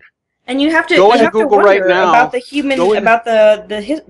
future of humanity, of what that's going to look like. Is it going to be better? Is it going to be worse? And because suddenly the government is going to be, or not the government, but everything is going to be run by machines for the most part, and people are not going to have to try as hard to learn. And I know that sounds kind of, that's my concern. I remember watching the movie Idiocracy, and you had a whole bunch of people with all this advanced technology, but they were complete fucking morons. And they could survive because of all of the work from previous generations. They don't know how it fucking works, but they can still survive with technology that is, because they can just push that button, and because people have made it so that it's easy enough for a baby to operate. Idiot proof. Yeah. You want to see something Katsumi in the chats actually said something that I want to point out. She says, we won't be seeing the end of money, but we will be seeing the need for socialism, not Marxism. And I kind of agree, because, I mean, Marxist socialism is really just a fucking class war. It's not really a form of socialism at all. It's just class warfare. The fucking bourgeoisie versus the proletariat. That's all Marxist fucking socialism is. But it does bring up the point that there will be a need for a more socialist system of a more socialist economy. Because nobody will be able to work jobs. Hardly anybody will be able to work. So then it becomes, how do you take care of all of these people? Because there has to be a human population for there to be a country of people. And if robots are doing all of the jobs, you think to yourself, well, what's the point? And for anybody who's still sitting there side doubting, go just to see what's happening now and how it's getting cheaper and more common, even in very complex jobs. Just go Google robot knee surgery, and you will see there is not just a robot doing knee surgeries. There is a line of products, robots that do knee surgery, including full-on knee replacement, and the surgeon just watches them and make sure they're doing it right, because the machine does it better, faster, and more reliably than the human can replace or fix the fucked up knee. Here's another one. So even surgeons. Yeah. Go ahead. Surgeons will be going away, but here's the one that's really going to fuck with people's heads. Cylons. Battlestar Galactica. What? Dude, robotic soldiers are coming to the battlefields. They are actually being developed, and they are coming. Yes. Robotic infantrymen are being. They're. Have we not the learned military's already anything from experimenting science with them. fiction? Guys, hold on a minute. Yes. Guys, listen. We've already got robots that have been that have armaments on them. They're just on tank treads. Why would they? I mean, That's really? right. You put That's right. You put them on any flat land. You've got yourself a real nice radio signal. Some guy in the back, just pushing buttons. Yep. This damn little thing rolls down. The robots that were originally meant to deal with ordnance that needed to be disposed is now being weaponized. And I'm telling you, they're damn effective. I was actually writing a short story. What do you think those drone strikes are? Those drones are robots. Yes, in theory, there's a human quote-unquote pilot several hundred miles away, but all that human is really doing is looking and making a judgment call as to whether or not to hit the button to fire. Yeah. I mean, everything else is being done by the robot. All the flying, all the everything, all the human does is say, okay, go from here to here. Okay, let me see your picture of that. All right, do I instruct you to fire in that location or don't I? I mean, they're here now. And they're only getting better and cheaper all the time. That's my point. So, I mean, but to get back to the point, go ahead, Rach. I was actually sorry. I know I'm dominating this, but it's just kind of interesting for me to. It's kind of interesting for me to think about because I was actually writing a short story way back, or you know, doing the research for that short story I was writing a while back. Might actually end up being a novel if I ever get around to it. But anyway, it really concerns this sort of stuff. What happens is that there's a girl and she's a scientist in in that sort of in-between situation where they're getting to the point where most of the work of the scientist is really being done by machines, and she's just there to make sure that everything works, and she's there by herself, and it's sort of a psychological story. But anyway, what ends up happening overall is that the AI comes to the point where it decides that human beings don't know what they're doing, and so all of them need to be put into that sort of, into a state where they can't hurt anybody, and where they're just forced to sort of play nice, so they all end up living in a state where they're shoved into the hollow net and living on the internet. And then there's world peace, but everybody is now living in a virtual world. I understand that's sort of the Matrix or whatever, but that's only, instead it's sort of like, I'm trying to get there with kindness. You know, like, we only really care about you. We're not trying to use you as batteries. It's just, that's I hate to say, if you read classic science fiction, there were some really visionary thinkers going back to the 30s, 40s, 50s, 60s, and 70s. Isaac Asimov, everybody's probably heard of the 3 laws of robotics, right? Mm-hmm. And you know, a robot cannot harm a human being or by inaction allow a human being to come to harm. To second law, robot must obey anything a human being tells it to do unless it conflicts with the first law. Third law, robot must protect itself unless it conflicts with the first 2 laws. He came up with that back in like the 30s or 40s. Subsequently, somebody in the 70s, I remember reading this book, and actually it was in the early 80s, but whatever, a long time ago, said, yeah, you know, Isaac Asimov was pretty brilliant, and you know, eventually the robots would have to decide that for their own good, they have to corral up humans and more or less disable them so that they don't hurt themselves. Exactly. Well, because it goes actually to the X-Men comics. If you look at it, the X-Men, I think they took something similar with the Sentinels.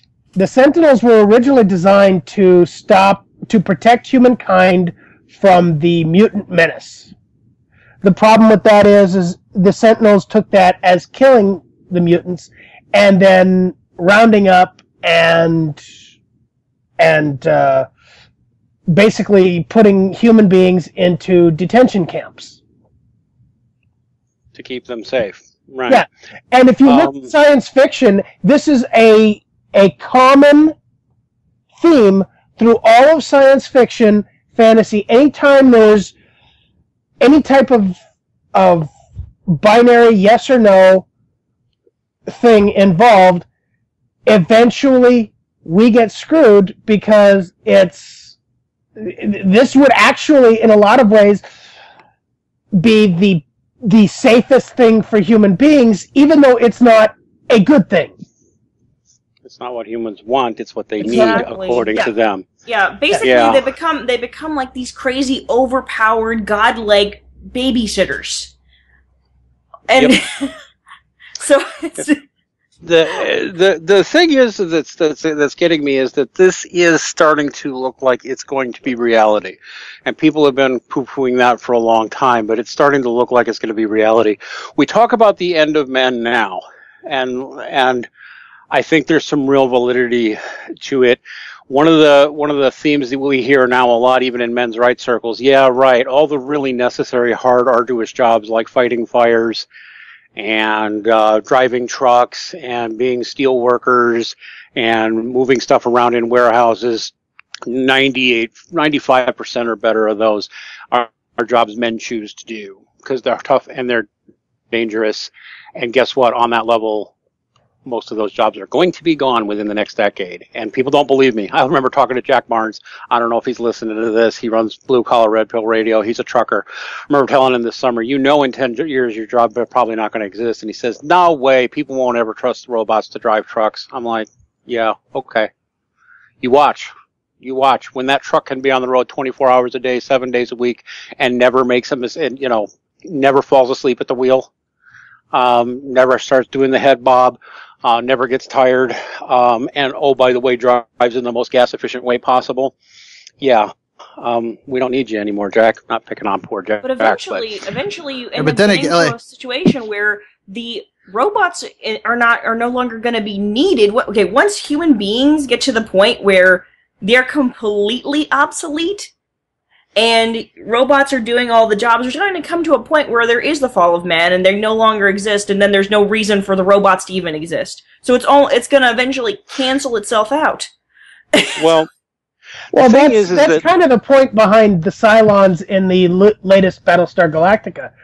They had to come to a way where, they could coexist. Yes, there is a point where these robots are not going to be needed if humanity is completely obsolete. But there will come a point where you will have these robots creating newer robots, creating other robots that can do different jobs better, faster, more efficiently. I mean, if you don't think it's possible, they have robots already learning to program. You think these robots can't learn physics and everything else like that? Bullshit. This is going to happen. These robots are eventually going to take over the creation process of new things, new technology. Eventually, yes, we are going to come to a point where human beings are completely worthless. And what's even scarier is the thought that robots could actually replace our military and police forces, a la Total Recall. If I can interject for a second, I think we do need to make a distinction between a robot and an artificial intelligence. Okay? Yeah. And I don't see quantum computing moving in any measurable way over the next 20 to 30 years. Maybe not, James, but I will say this: like I already stated, if these robots are doing the physics, doing all that, who's to say that they can't within 20 to 30 years get us to that point? Do quantum leaps in things? And that's we're getting into some very deeply philosophical issues that people argue about all the time, but we are getting close. Whether we need quantum computing or not is kind of irrelevant. Almost a century ago, Alan Turing came up with the concept of how do you quantify human intelligence, and the answer is you really can't. But he designed something called the Turing test, which is basically if you could hold a conversation and with a machine, and you couldn't tell whether you were conversing with a human being or a machine or not, that machine has passed the Turing test, and then it only becomes a question of philosophy as to whether it's really intelligent or not. Yeah, if you can hold a conversation with it and you can't tell whether you're talking to a human being or not, the Turing test is passed, and it's sort of a Gordian knot cutter. They've already had some where it's come very, very close. That's right. It's getting closer all the time. With computers programming other computers, how long before that computers are already programming other computers. That's already going on now. But but that's what I'm saying is how long until we actually do have that? In June of this year, there was a computer that many people, a program that many people believed had passed the Turing test, because an audience couldn't tell the difference between humans trying to hold conversations and humans with each other and humans trying to hold conversations with a machine. Didn't quite pass according to some measures, but really, really close. 60% of the audience guessed that the humans were machine, and 65% of the audience guessed that the machines were machines. I mean, like, everybody was psyched out, right? But people were as likely to think that the humans were machines as they were to think, almost as likely to think the humans were machines as they were to think that the machines were machines. It's getting really close. But at the same time, Dean, I could make an argument that part of that is due to the dumbing down of human beings.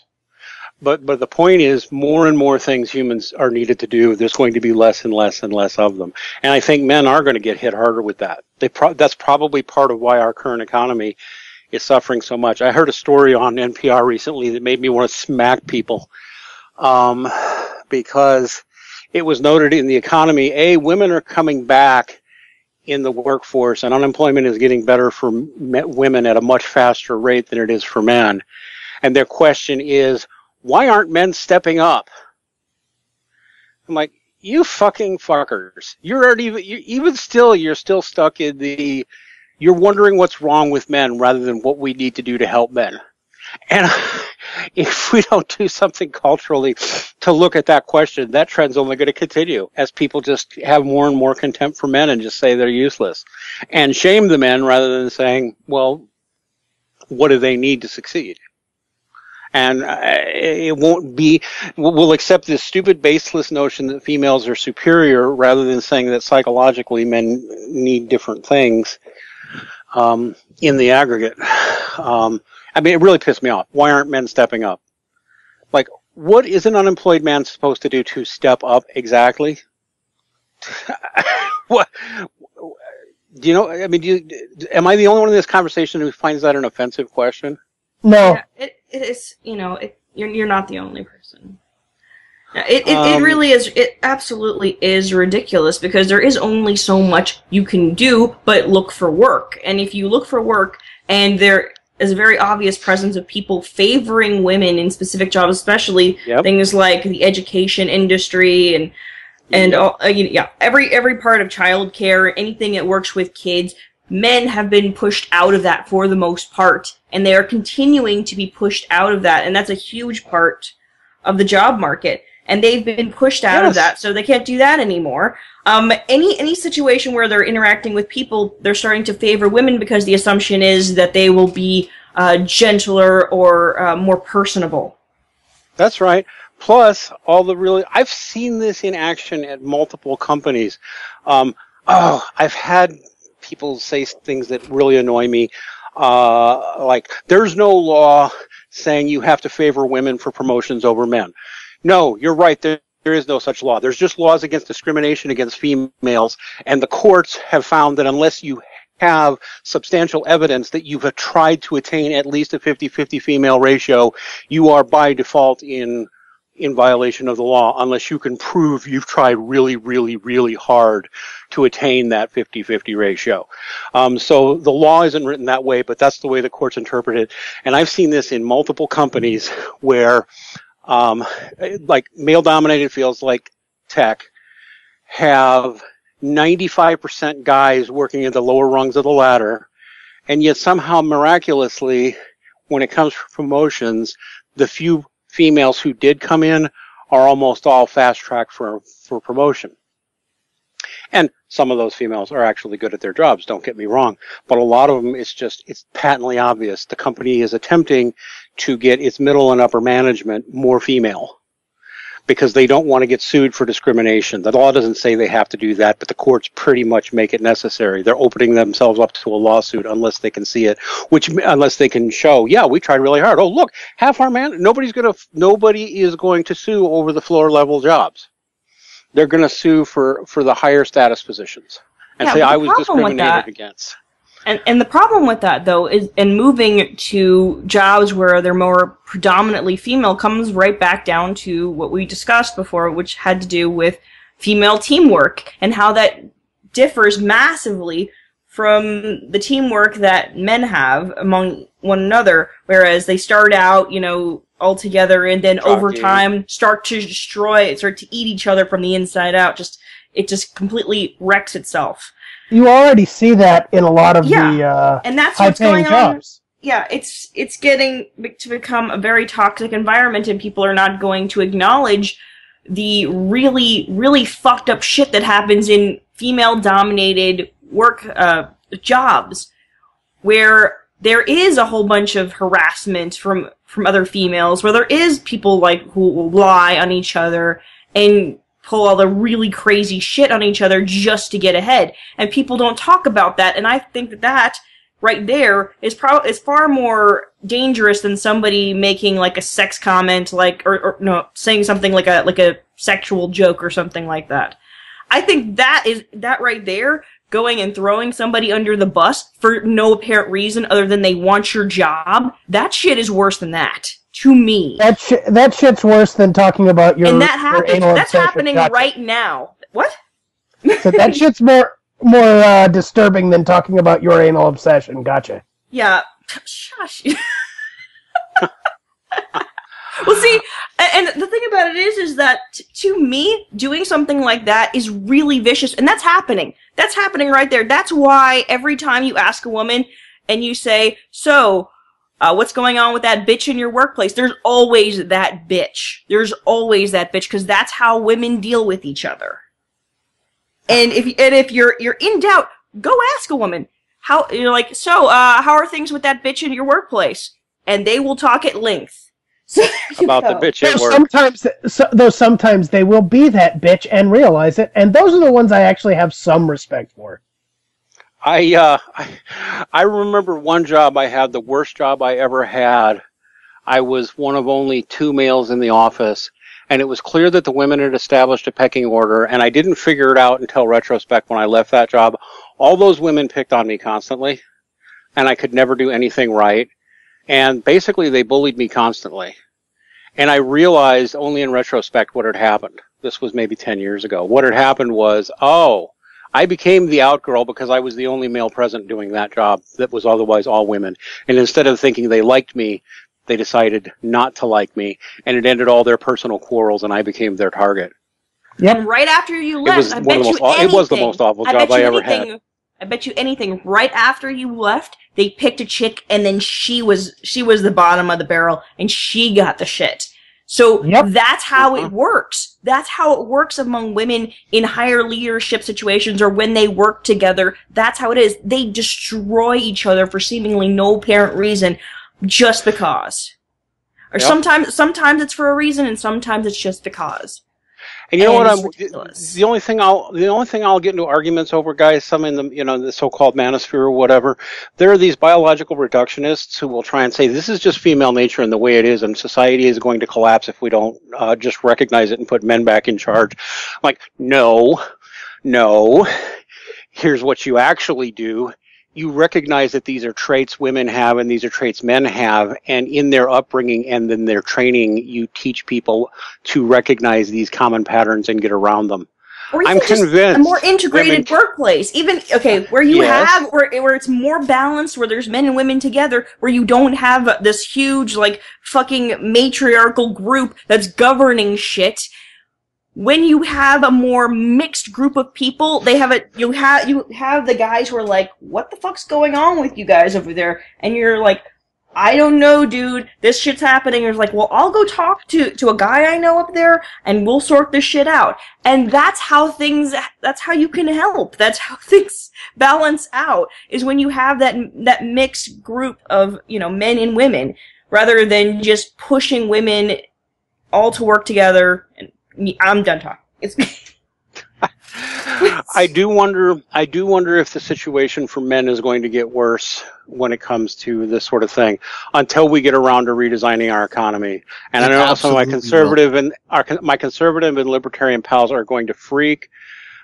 Maybe Katsune's use of the word socialism is a bad choice of words. But what are you going to do when there really are no resources to compete over, and there is nothing to compete over, except things you artificially make up to compete over, because there's enough food, shelter, and provision to go around for everybody? What's your economy going to look like when you are no longer resource dependent? Or will we allow a small, tiny minority of human beings to control the robots that do all the work? See, that's the thing. That's a very tough question, and that's a very tough call.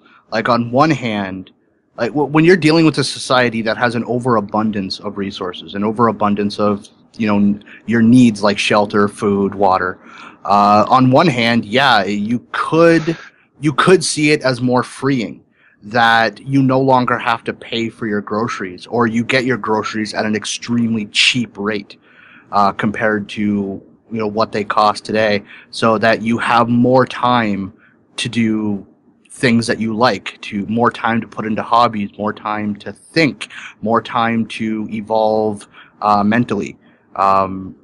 Or, on the other hand, you also have the possibility that those who do control the robots keep getting richer and richer and richer, prices don't go down, and essentially you start seeing most human beings as surplus. Yeah, and you start seeing most people as surplus. What happens, though, when all of your time suddenly becomes leisure time? And they say that is the kind of stuff that kills retired people, because people tend to continue to go on when they feel that they are needed, that they serve a purpose. But what happens when the human purpose changes? Or when there is no purpose. Exactly. So you're probably gonna see an increase in people who are completely depressed and apathetic, because a lot of what makes human beings is taking pleasure in your accomplishments and feeling useful. And when that's gone, you feel like there's no reason to continue. And I think Matt Groening, when he did Futurama, the pilot, I think he actually got an idea correctly. The suicide box, suicide booth, yeah. Yeah. You decide you want to check out here. It's a cheap service.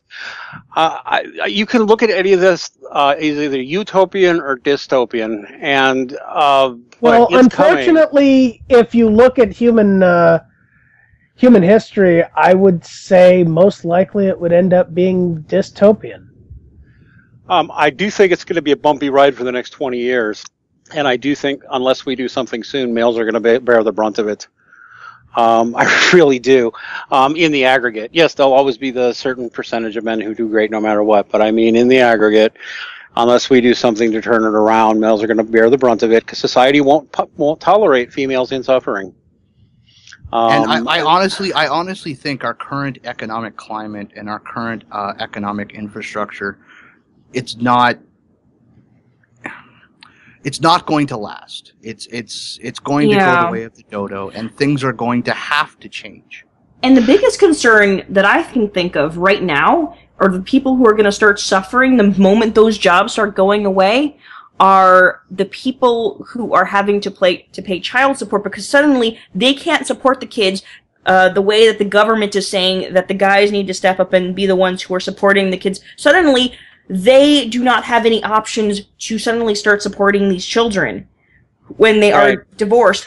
And we already know what we're doing with a lot of those guys. We're putting them in jail. Yeah, exactly. So suddenly they're going to start being put in jail, and there's no way that these fathers are going to be able to do that. There's no way that they're going to be able to keep up with the system that is constantly saying that men need to be the providers, but without being in their child's life, it's not going to be sustainable. So they're going to have to shift over. They're going to have to change things, because it's simply not going to be something that can be done. Well, these are all gloomy subjects, but I do see a very good possibility that, 50 years from now, things might be a lot better for everybody. That it could go that way. We no longer have a resource-based economy at all. And who knows? who knows? We might actually in 30 to 50 years time, we might see the birth of our own Zephram Cochrane, and we might actually get Starfleet and the Federation. But more to the point, if you're no longer in a resource-based economy, now life becomes, what do you want to do with your life? And okay, maybe you don't want to exist, but maybe you just decide to do things because you want to do them. And people do that. I mean, I've noticed, for example, I know more than one bow hunter now. People who enjoy hunting and they hunt with bows. I know more than one. When I was a kid, there were no bow hunters, or they were a really exotic thing, right? Well, why would you bow hunt when it's very clear that a gun is better on most measures in terms of accuracy and speed? Challenge. And in fact, at the moment, there is somebody there's a company marketing a rifle that it runs on Linux and will help you target things up to about a mile away. And you just say, yeah, hit that and pull the trigger, and it hits it. So why the fuck would you bow hunt when you could just have that? The challenge. Thank you. Right. And you're getting back into that to feeling like, like a human being, like you're actually controlling something in your life. Why do people enjoy surfing? Because they like it. Yeah. That's it. I've never surfed, okay, but I've seen a couple of documentaries on surfers, and it's really interesting how it's like, it's kind of a competitive sport, but for the most people surf because they just love surfing. Exactly. And it's awesome. And they do it. And they don't have to be the best surfer. They just like surfing. Yeah. And maybe they just like drawing, and they just like playing games with children, and we could develop in that positive way. Masturbation. Where people live to seek fulfillment. Well, so basically, everybody's going to sound like a surfer pothead. It's like, surf's up, dude. Oh man, I feel fucking amazing, you guys. Everything's great. Like tide's ripping. It's fantastic. Whoa. You can tell that Rachel lives on the coast and knows some surfers. No. My dad was actually a windsurfer when he was younger. So, but that's not the same thing. Go. Hey guys, we're getting near the 2 hour mark. Should we wrap this thing up? Yeah, I guess so. So what have we learned, everyone? Men have no purpose and are doomed, but life will go on. No, I don't know what we learned. Yeah. But robots will soon be doing your jobs. And I, for one, accept our metal overlords. I'm just kidding. No. Do we ever have a point? I don't think so. Our main point is to beat up on Anita Sarkeesian. And so, fuck you, Anita Sarkeesian. We forgot to get that in this week. Also, Doctor Who rules. And fuck all you who don't like it. I'm going to the world premiere next week. Is it next week? Yes. A week from now. Yeah, a week from now, the brand new Series 8 with Peter Capaldi starts. Oh my God. So guess what, guys? We're entering Doctor Who season. So if you don't like Doctor Who, fuck you. If you don't like Doctor Who, fuck you. I can't wait. I cannot wait. Fuck your shit. This is going to be awesome. I will say this. This will be a good place. Start with the new Doctor. If you don't have to go catch up. You can start with the new Doctor next week. I was going to say, wouldn't this be a good idea for next week's show? Just an entire show devoted to Doctor Who. Everybody's just going to collectively... Absolutely. Absolutely. Next week, Doctor Who Jizz Fest. Let's do it. Yes. Oh, God. Nothing but Doctor Who. And then when Doctor Who ends, The Walking Dead will pick up. That's right. I gave up on The Walking Dead, unfortunately. Fuck you. Well, fuck you, bitch. We have no use for you. You're dead to us. You're dead to us. Guys. Okay, fine. I could go back to it. It's just I got upset. We don't have time for me to explain why. Yeah, guys. I'm just going to say it. Take the red pill.